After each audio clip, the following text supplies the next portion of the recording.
In 1990, I had, with my partner, a very successful business here in Dublin. Everything was going great. Business was very good. Money to enjoy our lives and do things together. It was, everything was okay. Then I had a crisis. So what happened then was, from being a happy guy, I reverted to a very lonely sense of myself, a sense of great hopelessness, and the feelings of rejection and depression. I had no idea how I changed from a happy person to this unhappy person. Impossible to understand myself. I am a naturally curious, intelligent person. I like answers. I was struggling and I could with myself to find out what the hell was wrong with me. I could not understand, and I needed understanding. My sister and my old school pal advised me to go and meet this priest, meditator. Go and meet him, they said to me. He is the man for you. They would give me no information about him or just said, go. I was so desperate for answers, I went to see him the following weekend. When I arrived in his house, there were 20 other people there waiting to begin a week study of the question, who am I? What makes you be the person you are?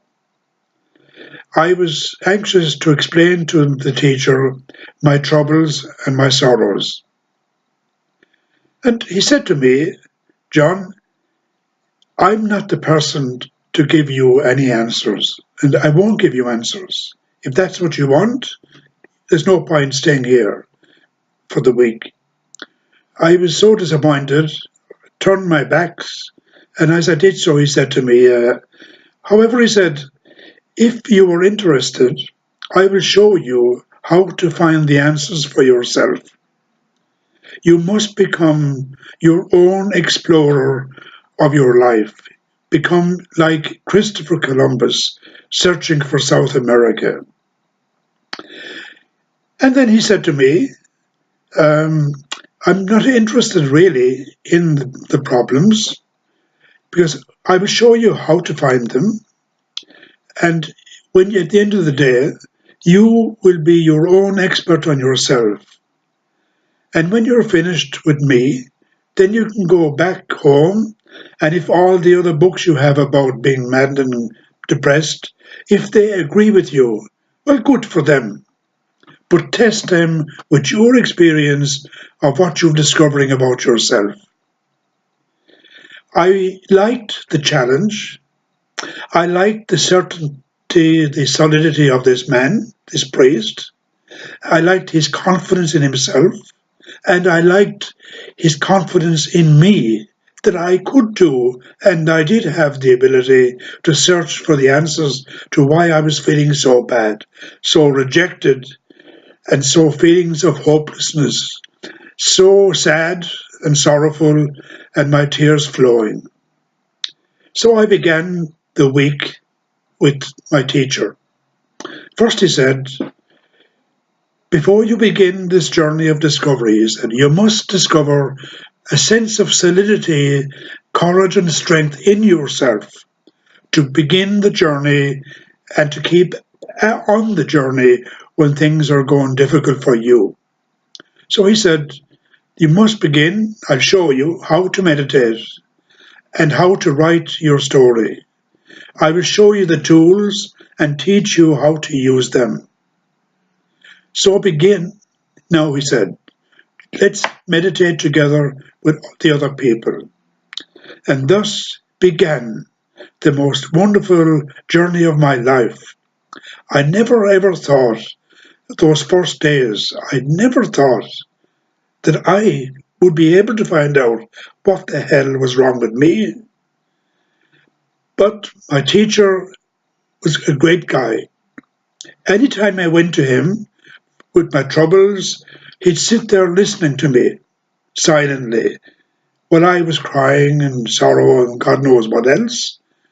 When I finished crying and sometimes rolling around the floor, he would say to me, "John, you're doing very well. Continue the work you're doing."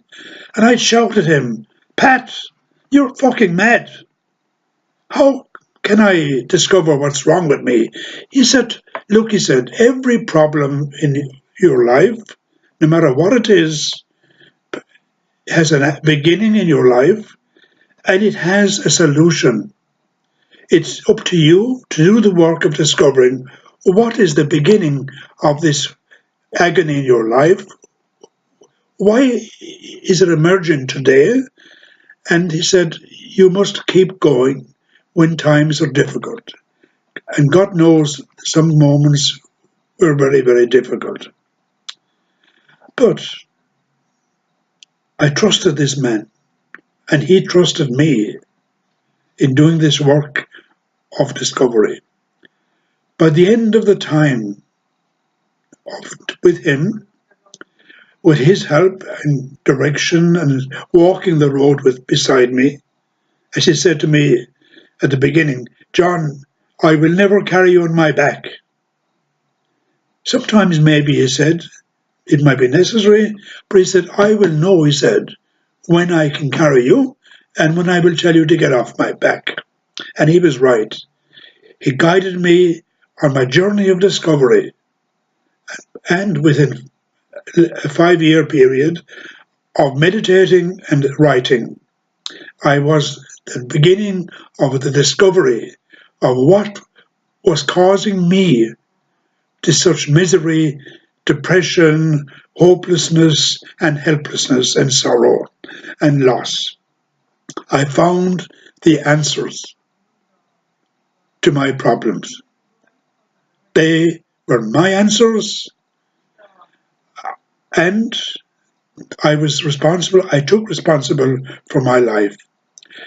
And so instead of feeling this helplessness and hopelessness, I began to realize that I was able to say that I am the master of my life.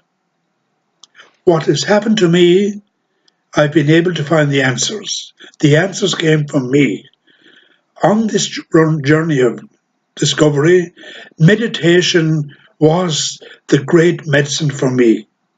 It's not medicine, and you know what I'm talking about, but what I discovered in meditation, in the silence of meditation, I discovered inside in me my courage, strength, love, conviction, and determination to find out the answers for myself.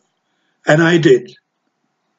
I never thought it was possible to experience such a sense of peace and calm and quietness of mind, clarity of mind, and quietness in my feelings.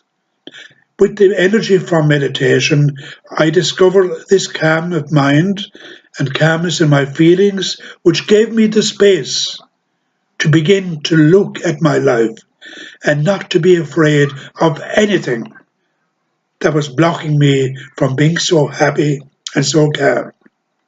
I was so happy and so calm that at the end of that time and that journey, I made a commitment that for the rest of my life, I would do everything I could to find the answers I was looking for about John Keane.